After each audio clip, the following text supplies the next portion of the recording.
আসসালামু আলাইকুম সুপ্রিয় শিক্ষার্থীবৃন্দ, আশা করি সবাই ভালো আছো।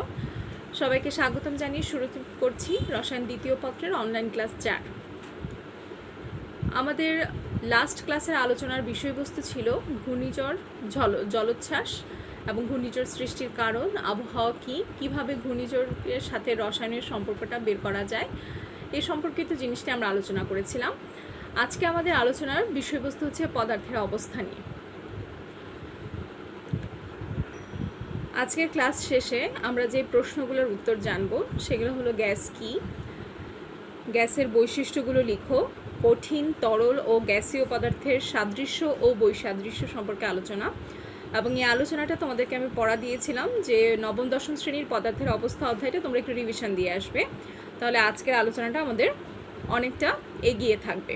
তারপর আমরা পড়ব গ্যাসের সূত্রগুলোর নাম। তারপরে গ্যাসের এই সূত্রগুলো পড়ার জন্য আমাদেরকে যেই কতগুলো মাত্রা পড়তে হবে, যেমন চাপ, তাপ, ঘনমাত্রা, তারপর মোল সংখ্যা, এই যে জিনিসগুলোর সাথে আমরা পরিচিত হব। এই প্রত্যেকটা জিনিসের কিছু একক থাকে, সেই এককগুলো নিয়ে আমরা আলোচনা করব। আমরা 1 অ্যাটমসফিয়ারের সংজ্ঞা পড়ব, 1 নিউটন কি তার সংজ্ঞা পড়ব, এসএটিপি কি এবং এসটিপি কি সম্পর্কে জানবো, এবং এই অবস্থাতে কী কী আলাদা তাপমাত্রা, চাপ এবং আয়তন থাকে সেটা সম্পর্কে আমরা আলোচনা করব। তাহলে চলো আজকে মূল আলোচনায় প্রবেশ করা যাক। আজকের প্রথম আলোচনা, গ্যাস কি। আশা করি সবাই খাতা কলম নিয়ে লেকচারটা শুনতে বসেছ। তাহলে সংজ্ঞাটা তোমরা লিখো। গ্যাস কি? পদার্থের যে ভৌত অবস্থায় ন্যূনতম আন্তঃকণা আকর্ষণ বল এবং সর্বোচ্চ আন্তঃকণা ফাঁকা স্থান থাকে এবং এই অবস্থায় পদার্থের আয়তন ও আকৃতি নির্দিষ্ট থাকে না, তাকে গ্যাস বলে। যেমন স্বাভাবিক তাপমাত্রা ও চাপে হাইড্রোজেন, নাইট্রোজেন, অক্সিজেন ইত্যাদি হলো গ্যাস। আরেকবার বলছি, পদার্থের যে ভৌত অবস্থায় ন্যূনতম আন্তঃকণা আকর্ষণ বল ও সর্বোচ্চ আন্তঃকণা ফাঁকা স্থান থাকে এবং এই অবস্থায় পদার্থের আয়তন ও আকৃতি নির্দিষ্ট থাকে না, তাকে গ্যাস বলে। এই হলো আমাদের গ্যাসের সংজ্ঞা। যদি সংজ্ঞাটাকে একটু বিশ্লেষণ করি তাহলে আমরা এক কথায় বলতে পারি গ্যাসের নির্দিষ্ট কোনো আকার এবং আয়তন থাকে না, এবং গ্যাসের অণুগুলোর মাঝখানে পারস্পরিক যে আকর্ষণ, যাকে আমরা আন্তঃআণবিক আকর্ষণ নামে চিনি, সেই আকর্ষণ বলটা অনেক কম থাকে। ফলে প্রত্যেকটা কণা পরস্পর থেকে অনেক বেশি দূরত্বে থাকে, যেটাকে বলা হয় আন্তঃআণবিক ফাঁকা স্থান। অর্থাৎ তাদের আন্তঃআণবিক ফাঁকা স্থান থাকে সর্বোচ্চ এবং আন্তঃআণবিক যে বল বা আকর্ষণ বল সেটা থাকে ন্যূনতম, এবং তাদের নির্দিষ্ট কোনো আকার আয়তন থাকে না। এবার আসো গ্যাসের কতগুলো বৈশিষ্ট্য নিয়ে যদি আমরা আলোচনা করি। এবার আসো আমরা 2 নম্বর যে প্রশ্নটা ছিল, গ্যাসের বৈশিষ্ট্যগুলো লিখো। আমরা কিছু গ্যাসের বৈশিষ্ট্য নিয়ে আলোচনা করব। 1 নম্বর হলো গ্যাসের গঠন। গ্যাসের গঠন বা ফর্মেশন অফ গ্যাসেস। গ্যাস অসংখ্য অতি ক্ষুদ্র, সম্পূর্ণ স্থিতিস্থাপক, রাসায়নিক বিক্রিয়াহীন এবং সমভর বিশিষ্ট গোলাকার কণার সমন্বয়ে গঠিত হয়ে থাকে। এই হলো আমার গ্যাসের গঠন। তার মানে গ্যাসের মধ্যে যে আমাদের অণুগুলো থাকে, যে ছোটো ছোটো ক্ষুদ্র কণিকাগুলো থাকে, তা স্থিতিস্থাপক থাকে এবং তাদের মাঝখানে রাসায়নিক কোনো বিক্রিয়া হয় না, এবং সেই গোলাকার কণাগুলো সমভর বিশিষ্ট হয়ে থাকে। প্রসারণশীলতা, এক্সপান্সিবিলিটি। গ্যাসীয় অবস্থায় গ্যাস কণাগুলোর পারস্পরিক আকর্ষণ ক্ষমতা খুবই স্বল্প মাত্রায় থাকে, অর্থাৎ গ্যাস অণুগুলোর আন্তঃআণবিক দূরত্ব বা ইন্টারমলিকুলার স্পেস অনেক বেশি থাকে এবং ইন্টারমলিকুলার অ্যাট্রাকশন ফোর্স অনেক কম থাকে। তাই গ্যাসের পরিমাণ যতই কম হোক না কেন, গ্যাসকে যখন যে পাত্রেই রাখা হবে সেই পাত্রেরই আকার এবং আয়তন লাভ করবে। এটা হলো আমার প্রসারণশীলতা। এবার আসুন সংকোচনশীলতা, কম্প্রেসিবিলিটি। নির্দিষ্ট তাপমাত্রায় কোনো গ্যাসের উপর চাপ প্রয়োগ করলে গ্যাসের আয়তনটা হ্রাস পাবে। স্বাভাবিক, আমি যখন কোনো জিনিসে গ্যাস রেখে সেটাকে যখন উপর থেকে চাপ প্রয়োগ করা হবে, তখন গ্যাসের যে আয়তনটা ছিল, যেটা সম্পূর্ণ স্থান দখল করেছিল, সেটা সম্পূর্ণভাবে হ্রাস পেয়ে যাবে। অধিক চাপের প্রভাবে কোনো কোনো ক্ষেত্রে গ্যাসটা তরলে পরিণত হয়ে যায়, আবার চাপ হ্রাসের সাথে সাথে গ্যাসের আয়তনটা বৃদ্ধি পাবে। সম্পূর্ণ বিপরীত কথা। এরপর আসো গ্যাসীয় চাপ অর্থাৎ গ্যাসিয়াস প্রেশার। প্রেশার সম্পর্কে যদি আমরা বলি, গ্যাসের চাপের ক্ষেত্রে যদি কথাগুলো বলতে হয়, তাহলে আমরা বলতে পারি যে গ্যাসগুলো সর্বদা গতিশীল থাকে এবং দ্রুত বেগে চলার সময় তারা পরস্পরের সাথে এবং পাত্রের দেয়ালের সাথে ধাক্কা দেয়, ফলে গ্যাসের মধ্যে একটা প্রচণ্ড চাপের সৃষ্টি হয়। আমরা যখন গ্যাসগুলোকে কোনো পাত্রে রাখা হয়, এদের মাঝখানে তখন পরস্পরের সাথে অণুগুলো খুব দ্রুত বেগে চলে এবং সেই সাথে পাত্রের দেয়ালের সাথে এবং নিজেদের গায়ে অণুগুলোর মধ্যে প্রচুর পরিমাণে ধাক্কার সৃষ্টি।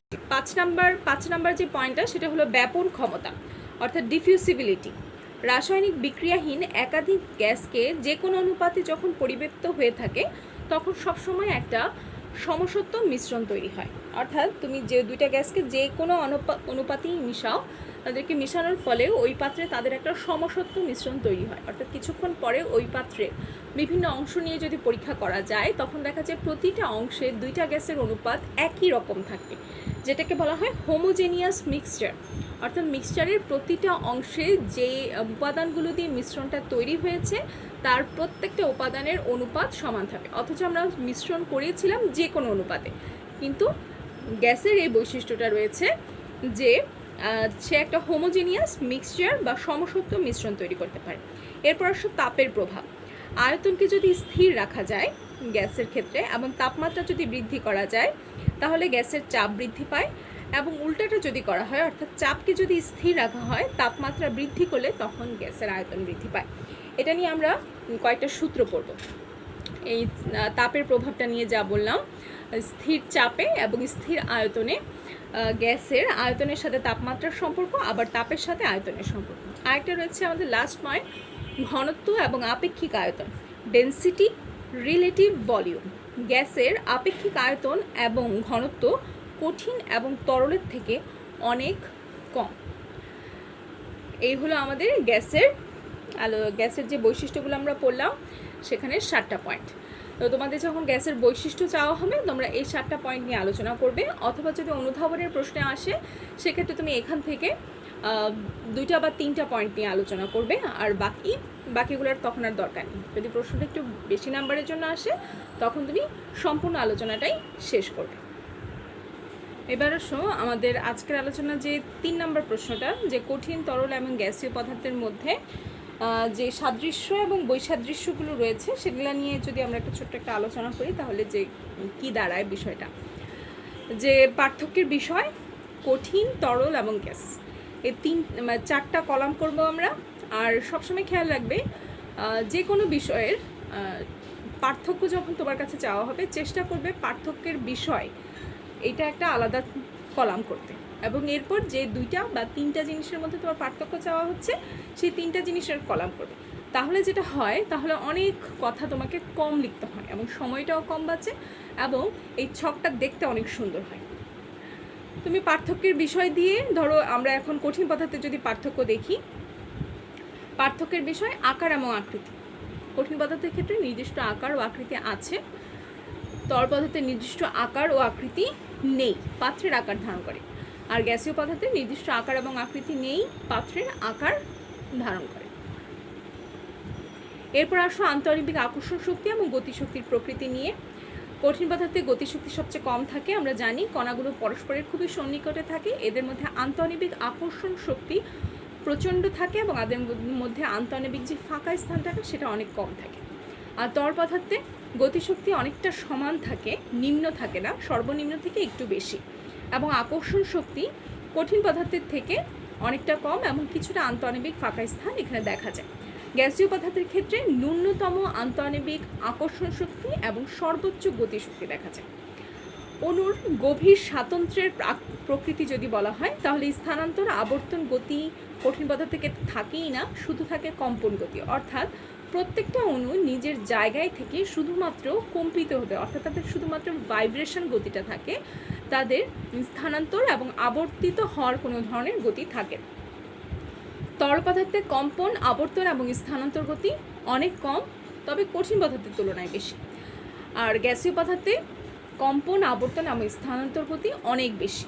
ঘনত্ব, কঠিন পদার্থ যেহেতু অণুগুলো পরস্পরের খুব সন্নিকটে থাকে, এ কারণে তার ঘনত্ব খুবই বেশি। তরল পদার্থের মোটামুটি বেশি, আর গ্যাসীয় পদার্থের খুব কম। আয়তনের ক্ষেত্রে যদি বলি, কঠিন পদার্থের নির্দিষ্ট আয়তন রয়েছে, তরল পদার্থের নির্দিষ্ট আয়তন রয়েছে, গ্যাসীয় পদার্থের নির্দিষ্ট আয়তন যেটা থাকে সংশ্লিষ্ট পাত্রকে পূর্ণভাবে দখল করে ফেলে। প্রসারণের কথা যদি বলি, তাপে আয়তন খুবই বৃদ্ধি পায়, খুবই কম বৃদ্ধি পায় কঠিন পদার্থের ক্ষেত্রে, আর আয়তন খুব সামান্যই প্রসারিত হয় তরল পদার্থে, এবং আয়তনের খুব বেশি প্রসারণ ঘটে গ্যাসীয় পদার্থের ক্ষেত্রে। অর্থাৎ তাপমাত্রা বৃদ্ধির সাথে সাথে গ্যাসের আয়তন সর্বোচ্চ বৃদ্ধি পায়, কঠিন পদার্থের একটু বৃদ্ধি পায়, তার তুলনায় তরল পদার্থে একটু বৃদ্ধি পায়, এবং গ্যাসীয় পদার্থে সেই প্রসারণটা সবচেয়ে বেশি থাকে। সংকোচনশীলতা, কঠিন পদার্থকে যদি সংকোচন করা হয় সেটা কোনোভাবেই সংকুচিত হয় না, কারণ প্রত্যেকটা অণুর মাঝখানে কোনো ধরনের আন্তঃআণবিক ফাঁকা স্থান থাকে না, এ কারণে তাদের সংকুচিত হওয়ার কোনো সুযোগ থাকে না। তরল পদার্থে যেহেতু আন্তঃআণবিক ফাঁকা স্থান সামান্য থাকে, এরা সামান্য সংকুচিত হয়, আর গ্যাসীয় পদার্থের যেহেতু আন্তঃআণবিক ফাঁকা স্থান অনেক বেশি, এই কারণে তাদের সংকোচনশীলতাও অনেক বেশি। গলনাঙ্কের কথা যদি বলি, অবস্থান্তর তাপমাত্রার ক্ষেত্রে গলনাঙ্ক কঠিন পদার্থের খুব বেশি, তরল পদার্থের স্ফুটনাঙ্ক মোটামুটি, এবং গ্যাসীয় পদার্থের স্ফুটনাঙ্ক খুবই কম হয়ে থাকে। এই হলো আমাদের কঠিন, তরল এবং গ্যাসীয় পদার্থের যদি আমরা বলি যে বৈসাদৃশ্য এবং সাদৃশ্যগুলো নিয়ে যদি আলোচনা করি, তাহলে এই হলো আমাদের মোটামুটি ধারণা। এবার আসো গ্যাসের যে সূত্রগুলো রয়েছে, এই সূত্রগুলো নিয়ে যদি আমরা বলি যে গ্যাসীয় সূত্রগুলো কী। গ্যাসের মোট সংখ্যা, আয়তন এবং চাপ, তাপমাত্রা প্রভৃতির উপর ভিত্তি করে মাত্রিকভাবে পরীক্ষা নিরীক্ষা করে বিজ্ঞানীগণ গ্যাসের কতগুলো ভৌত ধর্ম ভিত্তিক বিভিন্ন সূত্র আবিষ্কার করেছেন। তার মানে গ্যাসের এই সূত্রগুলোর মূল ভিত্তিটাই হচ্ছে তাদের ভৌত ধর্মের উপর ভিত্তি করে। আমরা যে ভৌত ধর্মগুলো পড়েছি মোটামুটি তার উপর ভিত্তি করেই আমাদের এই গ্যাসের সূত্রগুলো দেওয়া হচ্ছে। আরও খেয়াল করো কী কী বিষয় আমাদের মাথায় রাখতে হবে। গ্যাসের মোল সংখ্যা নিয়ে আমাদের চিন্তা করতে হবে, আয়তন নিয়ে চিন্তা করতে হবে, চাপ এবং তাপমাত্রা, এই চারটা জিনিস নিয়ে আমাদের গ্যাসের সূত্রগুলো হয়ে থাকবে। এর মধ্যে 1 নম্বর সূত্র হচ্ছে বয়েলের সূত্র, 2 নম্বর চার্লসের সূত্র, 3 গ্যাল-লুসাকের চাপীয় সূত্র, 4 অ্যাভোগাড্রোর সূত্র, 5 হচ্ছে ডাল্টনের আংশিক চাপ সূত্র, এবং 6 হলো গ্রাহামের ব্যাপন সূত্র। আমাদের প্রত্যেকটা সূত্রের বিবৃতি, প্রত্যেকটা সূত্রের গাণিতিক প্রকাশ, এবং যদি প্রয়োজন হয় লেখচিত্রে তার কী ধরনের পরিবর্তন হয়, এবং এর প্রত্যেকটার রিলেটেড যে গাণিতিক সমস্যাগুলো আছে, এগুলোই হবে আমাদের এই চ্যাপ্টারের সামনের আলোচনাগুলো। এবার আসো আমরা গ্যাসের আয়তন নিয়ে যদি আলোচনা করি। কোনো পাত্রে যে আয়তনের মধ্যে গ্যাসের অণুসমূহ ইতস্তত ছোটাছুটি করে তাকে ওই গ্যাস দ্বারা দখলকৃত আয়তন বলে। অর্থাৎ গ্যাসের আয়তন তাপমাত্রা ও চাপের উপর নির্ভর করছে। গ্যাসের আয়তনকে প্রকাশ করা হয় ভি দিয়ে। ভি হচ্ছে আমার গ্যাসের আয়তনের প্রকাশ। এখন গ্যাসের আয়তনের কি একক থাকবে? গ্যাসের আয়তনের আমরা সাধারণত জানি গ্যাসের আয়তন লিটার হয়, মিলিলিটার হয়, মিটার কিউ হয়, ডেসিমিটার কিউ হয়, সেন্টিমিটার কিউ হয়। তাহলে এসআই পদ্ধতিতে সাধারণত যে এককটা ধরা হয় সেটা হচ্ছে লিটার বা মিলিলিটার দ্বারা প্রকাশ করা হয়। আবার এছাড়া রয়েছে ঘনমিটার অথবা ঘন ডেসিমিটার, অর্থাৎ মিটার কিউব এবং ডি মিটার কিউব, অর্থাৎ ডেসিমিটার কিউব যেটা প্রকাশ করা হয়। আমরা একটু আয়তনের এই পারস্পরিক যে পরিবর্তনগুলো সেগুলো নিয়ে আমরা একটু কথা বলবো, যাতে আমাদের অঙ্ক করতে সুবিধা হয়। আমাদের অঙ্ক করার জন্য যেটা খেয়াল রাখতে হয়, আমাদের চাপ, তারপর মোল সংখ্যা, আয়তন, এই সবগুলোকে আমাকে এসআই ইউনিটে এনে অঙ্কটা করতে হবে। আর যদি এসআই ইউনিটে না থাকে, এটা যে ইউনিটেই থাকবে আমাকে চেষ্টা করতে হবে ওই ইউনিটে রেখে অঙ্কটা শেষ করতে। অর্থাৎ বিভিন্ন ধরনের এককের বিভিন্ন পদ্ধতির এককগুলোকে একসাথে করে অঙ্কটা করা যাবে না। তোমাকে অঙ্ক করতে হবে অঙ্কের বিভিন্ন মাত্রাগুলোকে সবগুলোকে একই এককের অধীনে এনে তোমাকে অঙ্কটা করতে হবে। এবার দেখো 1 metre cube is equal to 10 decimetre cube, and 1 decimetre cube is equal to 1000 centimetre cube. 1 decimeter cube is equal to 1000 liter. 10 decimeter cube is equal to 1000 liter. 1 decimeter cube is equal to 1000 centimeter cube, অথবা আর এখান থেকে 1 litre মানে হচ্ছে 1000 millilitre অথবা 1000 centimetre. অর্থাৎ এই লাইনটাকে আমি এভাবেও লিখতে পারি, অর্থাৎ ডেসিমিটার কিউ সেন্টিমিটার কিউতে না লিখে লিটার এবং মিলিলিটারও লেখা যায়। আর 1 লিটার সমান কত লিখতে পারি? 1 লিটার সমান 1 × 10⁻³ মিটার কিউব। আমাদের এই জিনিসটা যদি এখন আলোচনা একটু কঠিনও মনে হয়, দেখা যাবে অঙ্কগুলো যখন আমরা করতে থাকবো, অঙ্কগুলো করতে করতে আমাদের এই আলোচনাটা আরেকটু পরিষ্কার হয়ে যাবে। এবার আসো আমরা চাপের এককগুলো নিয়ে যদি আলোচনা করি। গ্যাসের চাপের সংজ্ঞায় যদি আমরা আসি তাহলে বলতে পারি গ্যাস পাত্রে গ্যাসের অণুসমূহ অবিরত ইতস্তত ছোটাছুটি করার ফলে গ্যাস পাত্রের একক ক্ষেত্রফলের উপর, খেয়াল করো, গ্যাস পাত্রের একক ক্ষেত্রফলের উপর গ্যাসের অণুসমূহ যে বল প্রয়োগ করছে, গ্যাসের অণুসমূহ যেহেতু আন্তঃআণবিক ফাঁকা স্থান অনেক বেশি এবং বেশি হওয়ার কারণে তারা পরস্পর ইতস্তত ছোটাছুটি করে এবং গ্যাসের যেহেতু সম্পূর্ণ আয়তন দখল করে থাকে, আমি যেই পাত্রেই রাখবো সেই পাত্রের আয়তন দখল করবে, এই কারণে দেখা যায় গ্যাসের অণুসমূহ পারস্পরিক যে ছোটাছুটি করে, এই ছোটাছুটির ফলে গ্যাসের পাত্রের একক ক্ষেত্রফলের উপর গ্যাসের অণুসমূহ যে বলটা প্রয়োগ করছে তাকেই বলা হচ্ছে গ্যাসের চাপ। এবং গ্যাসের চাপের একদম আদিকাল থেকে যে এককটার সাথে আমরা পরিচিত সেটা হচ্ছে আমাদের অ্যাটমসফিয়ার। তোমাদের প্রশ্ন ছিল 1 অ্যাটমসফিয়ার কাকে বলে? সংজ্ঞাটা লিখো। 0 ডিগ্রি সেন্টিগ্রেড তাপমাত্রায়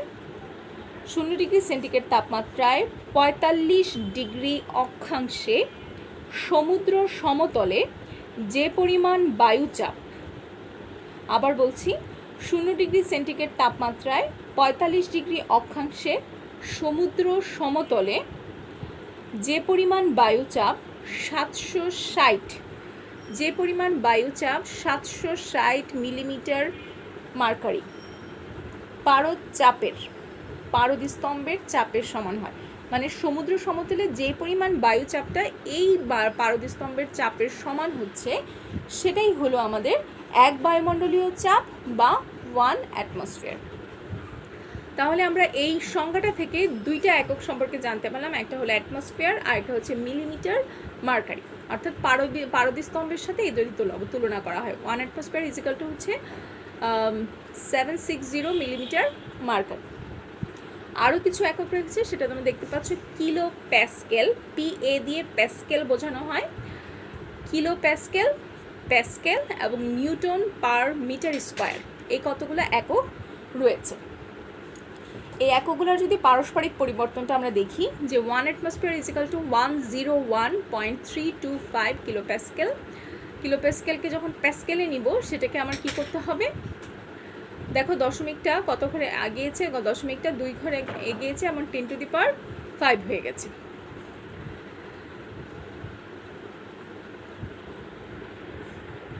অর্থাৎ কিলো প্যাসকেলকে যদি 1000 দিয়ে ভাগ করা হয় তখনই আমরা প্যাসকেলের পরিমাণ পাচ্ছি।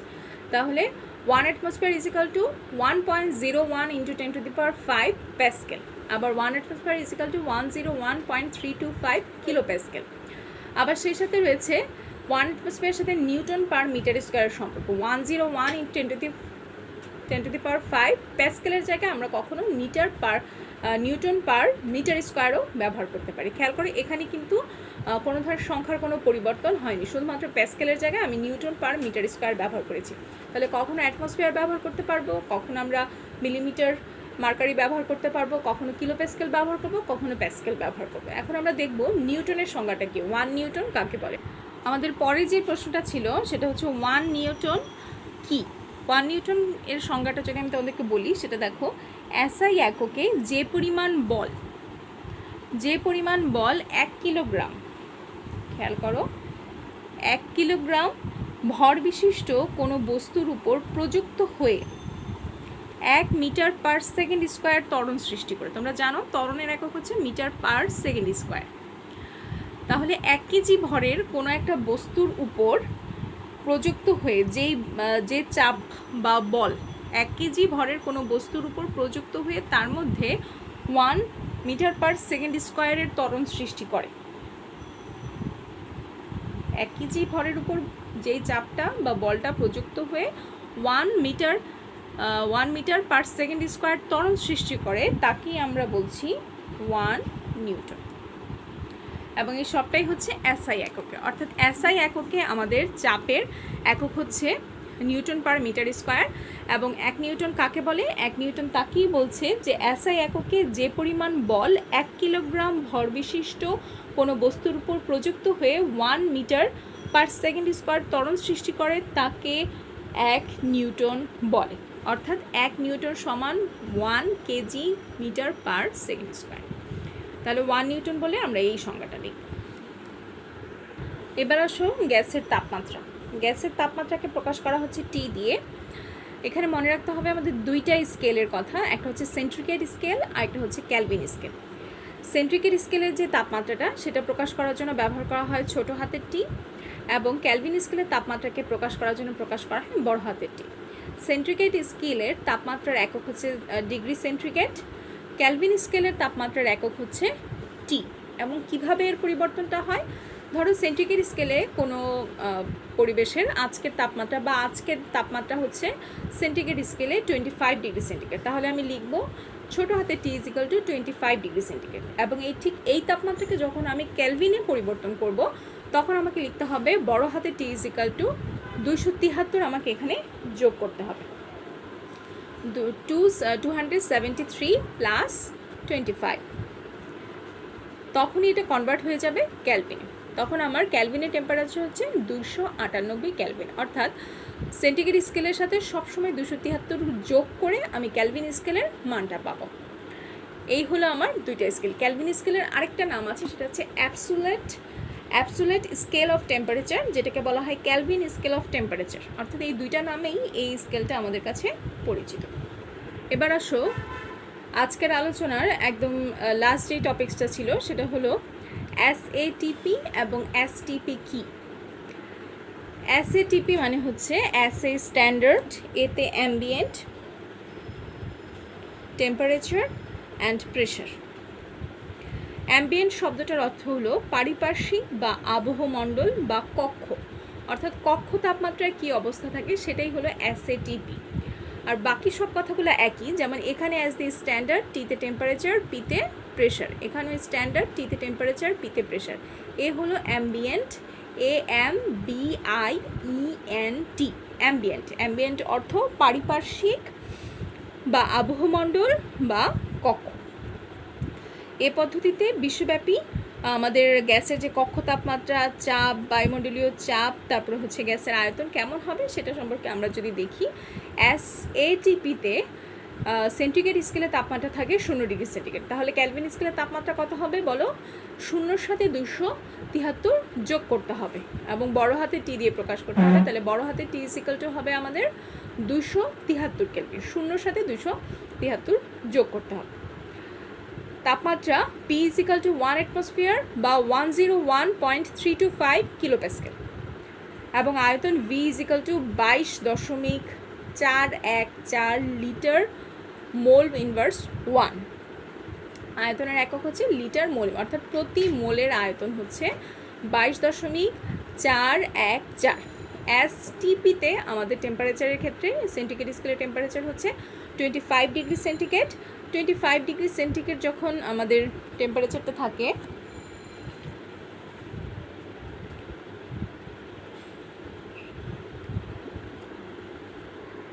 এবং চাপ থাকছে 100 কিলোপ্যাসকেল, এবং আয়তন হচ্ছে 24.789 লিটার মোল ইনভার্স 1। 25 ডিগ্রি সেন্টিগ্রেডকেও কি আমরা পরিবর্তন করতে পারি 25-এর সাথে 273 যোগ করে। এখানে এসএটিপি দিয়ে বোঝাচ্ছে standard ambient temperature pressure, STP হচ্ছে স্ট্যান্ডার্ড টেম্পারেচার অ্যান্ড প্রেশার। তো এখানে যেটা হচ্ছে আমি লিখতে গিয়ে দুটা ভুল লিখে ফেলেছি, অর্থাৎ এসএটিপি এবং এসটিপি এর যে মানগুলো দিয়েছি এগুলো একটু ইন্টারচেঞ্জ হবে, অর্থাৎ এসটিপি এর মান হচ্ছে এগুলা, আর এসটিপি এর মানগুলো হচ্ছে, অর্থাৎ তোমরা খাতায় এসএটিপি এর জায়গায় লিখবে আমাদের এই মানগুলো, যে কক্ষ তাপমাত্রায়, যেহেতু অ্যাম্বিয়েন্ট মানই হচ্ছে কক্ষ তাপমাত্রা, তো কক্ষ তাপমাত্রার যে মানগুলো সেটা হচ্ছে 25 ডিগ্রি সেন্টিগ্রেড তাপমাত্রা, প্যাসকেল হচ্ছে 100 কিলোপ্যাসকেল, আর আয়তন হচ্ছে 24.789 লিটার পার মোল ইনভার্স 1, আর হচ্ছে আমাদের স্ট্যান্ডার্ড টেম্পারেচার অ্যান্ড প্রেশার সবসময় সেটা 0 ডিগ্রি সেন্টিগ্রেড 1 অ্যাটমসফিয়ার, আর 22.414 লিটার মোল ইনভার্স 1। যদি কিলোপ্যাসকেলে নিতে চাও সেটা হচ্ছে 101.325 কিলোপ্যাসকেল। তাহলে এই ছিল আমাদের আজকের অনলাইন ক্লাস 4-এর কিছু আলোচনা, গ্যাসের বৈশিষ্ট্য ও কঠিন তরল গ্যাসীয় পদার্থের সাদৃশ্য বৈসাদৃশ্য, গ্যাসের সূত্র সম্পর্কগুলো জানলাম, গ্যাসের কতগুলো যেই স্ট্যান্ডার্ড মাপগুলো রয়েছে সেগুলো সম্পর্কে জানলাম, এসটিপি সম্পর্কে জানলাম, 1 নিউটনের সংজ্ঞা দেখলাম, চাপে কী কী ধরনের পরিবর্তন হচ্ছে, আয়তনের কী ধরনের পরিবর্তন হচ্ছে, তাপমাত্রার কী ধরনের পরিবর্তন হচ্ছে সেটা সম্পর্কে জানলাম, নিউটনের সংজ্ঞা পড়লাম, 1 অ্যাটমসফিয়ারের সংজ্ঞা পড়লাম। এগুলোই আজকের আলোচনা, এই পর্যন্তই সীমাবদ্ধ থাক। পরবর্তী ক্লাসে আমরা সম্পূর্ণ সূত্রে চলে যাব, বয়েলের সূত্র দিয়ে আমাদের পরবর্তী ক্লাসের আলোচনা শুরু হবে। তো এর মাঝখানে যেটা করতে পারো, তোমরা বয়েলের সূত্রটা একটু পড়ে রাখতে পারো, বিবৃতিটা। সবাইকে ধন্যবাদ জানিয়ে আজকের ক্লাস এখানেই শেষ করছি। সবাই ভালো থাকবে। আসসালামু আলাইকুম।